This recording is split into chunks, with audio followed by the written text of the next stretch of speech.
There is a clear class divide in the film community, to me at least, dictated by how people consume their media nowadays. In the 80s you had VHS tapes, which were the newest of the new, and still technically were annoying to use even then. Like, I had to use one in what would have been about 2009, and it was a nightmare, and I just couldn't figure out how to use it, because it's just not a good way to watch movies. And then in the 90s you got DVDs, and DVDs were great, and DVDs ruled my childhood, and they still do. You know, we've got hundreds, and charity shops just sell loads, and you can get some great films. I saw Memphis Belle on a DVD. I don't think that's on any other medium, so to watch it through that. And there were very big things like Phantom Menace came out on DVD for the first time, and Milan came out on DVD for the first time. But recently there's been a bit of a change in the status quo, and I just want to explain that and what that is, and try to get into, you know, whether it's worth it and whether that change was required. And of course, I'm talking about the latest trend, the Blu-Rays. Let me just say, I love Blu-Rays. I have a Blu-ray player. I have had one since they first came out. I have so many, it's just incredible. Like, there'll probably be a cutaway shot now of my collection if I could be bothered to film it.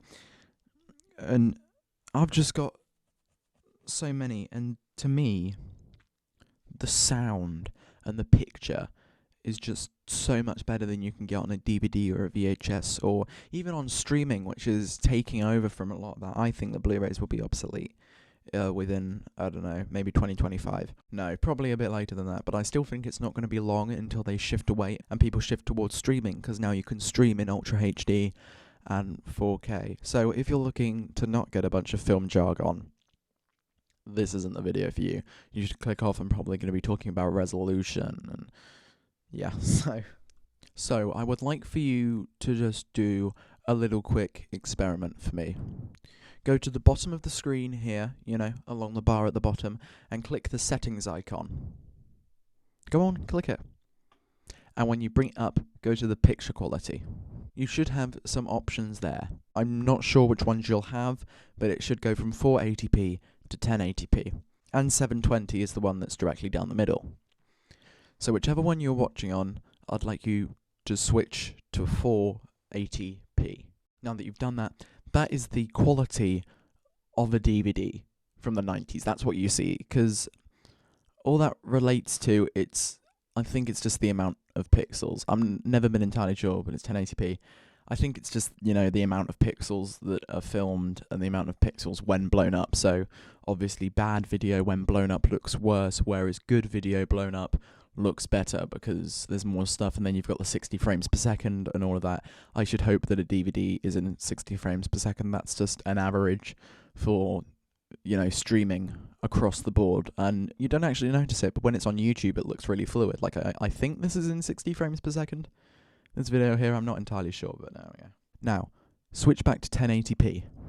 That is high definition, and that's what Blu-rays stream in. It's 1080p, it's what you're watching now, and it's just so much better than DVD. So, like, obviously, of course it's not, but then you have the issue of 4Ks coming in, and you have to buy a new Ultra HD 4K disc, and it might not work with your Blu-ray player. I have got some of my favourite Blu-rays here. The Dark Knight. It's Christopher Nolan, and it's a great Batman film. It's amazing. Tenet, which is just the best action movie I have ever seen. I know some people don't like it, but you're wrong. Moonrise Kingdom, which is a beautiful film about growing up and stuff, and I'll probably make a video on it at some point. And the Mission Impossible box set. Now that's all good, and I can definitely say that I myself personally benefited from watching those films through a Blu-ray. Like Dark Knight, I definitely, you know, enjoyed that more because I could see it in the high definition. The picture's a lot more clarity, and definitely visual filmmakers like Christopher Nolan can really help from that. Same goes for Tenet, and with another visual director that's on this part is Wes Anderson, who made Moonrise Kingdom. It's a beautiful, beautiful film in the way it looks and the way it's written, and it really deserves to be watched in the proper way. So I think I definitely, you know, benefited from watching it in that way as well. But you also have the issue that not all Blu-ray players are created equal. For example, the Criterion Collection. Criterion Collection is a collection of Blu-rays that you can really buy from anywhere in the world. They've got a big house, and it's just the best films, and they think things that sum up films for them. And they've got it, and it's a big collection. And I would honestly really like it. Different Blu-ray players account for different regions, and you can only watch certain things in certain regions. So say I wanted to watch a Criterion Collection film, I could fly out and I could buy one from America. Perfect, it's amazing. I could bring it home and I could watch it on my Blu-ray player, and it wouldn't work because I have a region. I have a separate region player. Like, they're different depending on where you are in the world, which obviously is a huge issue, and it just alienates a great collection of people. For instance, Christopher Nolan, his first film, Following, which is great, and I watched in awful standard definition on YouTube because it's up there for free. Don't tell anyone. I could only watch that on Blu-ray because it was never released on DVD. You can only watch it in Blu-ray as part of the Criterion Collection, but none of the Criterion Collection videos work on that, so there's nothing that I could do, in order to watch that on a Blu-ray, which I would obviously prefer to watch it on anything else. But also, overall, you just got to say, DVDs work anywhere, and they may be lower quality, but you can take them on the go, you can carry them anywhere, you don't need to watch them. You can watch them on a Blu-ray player, so you can watch DVDs anywhere that has a player with a monitor and a disc reader, and that's a massive advantage if you want to watch film and review film. I've watched a lot of great things on DVD that you can't get on Blu-ray. But also you have Blu-ray exclusives like X-Men Days of Future Past: The Road Cut, which I want to see. I have not yet seen, but I hope to in the future with a Blu-ray. But I always ask for Blu-rays if it's looking for film. I always ask for every single year. I want the Avengers film, whichever has come out in that year, on Blu-ray, because that's a big event, and I want to be able to see it properly in the highest definition. But that's the issue. Blu-ray is no longer the highest definition. You've got UDR, you've got 4K, and I don't have a 4K TV. If I did, I would be, streaming films in 4K, and that's another big issue. Streaming is starting to have Ultra HD. For instance, why would I fork out £12 on a Blu-ray alone for a 2-hour film when I can watch the entirety of Hamilton and all of the Avengers films for $6.99 a month on Disney Plus in 4K and Ultra HD? Obviously, I can't do that because I don't have a 4K or Ultra HD TV, but it's just a way better alternative, and as the streaming, as that goes up in terms of what it can do and how good it looks, it's, not going to... It's going to affect how many people buy Blu-rays overall, and I think that's a big issue, because Blu-rays are great, and I think I'm definitely going to try and keep the collection that I have going forward, because, it's great, and it's some great memories, and it's some great films, and they've always been on there.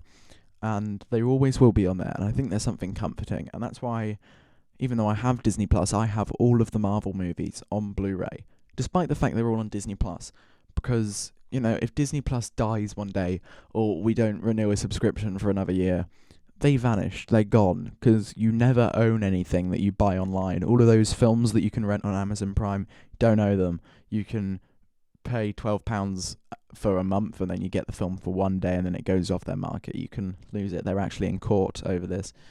And there's something comforting about being able to say, I've got The Dark Knight in my hand. If I keep this in good enough condition, I'm not going to lose The Dark Knight. I can show this to my kids. And there's something comforting about that, and I hope this age never dies, this age of high-quality streaming that everyone can get regardless of price, because you pay a set price and then you've got it for the rest of your life. And I think the only thing that's alienating is the fact that it's not going to evolve with the times, and the fact that it's going to stay the same. And so the main flaws are it's slowly going the way of the DVD, and also... you can't watch certain things in certain places, which people don't like. I mean, that's the existence of VPNs. So if I had to point out one issue, it would have to be that. I just want to say quickly, before I go, thank you for watching. It genuinely means a lot. Please, if you could, I know loads of YouTubers say this, but if you stuck around this far, genuinely, please just stay. Can you leave a like on this video? Leave a comment bullying me, I don't care, but what that does is it improves we all know the YouTube algorithm is really, really bad, and my videos would not get suggested to certain people. I get my videos suggested, but I'm not showing up on anyone's explore page. So just leave a like, leave a comment, say something nice, or bully me. I don't care. It all boosts, my engagement metric, which then means my videos can reach more people. So leave a like, leave a comment. Please subscribe if you haven't already. It means a lot to me. You guys are great. If you've stuck this far, you mean a lot to me, genuinely. So, yeah, like, subscribe, and I'll see you soon.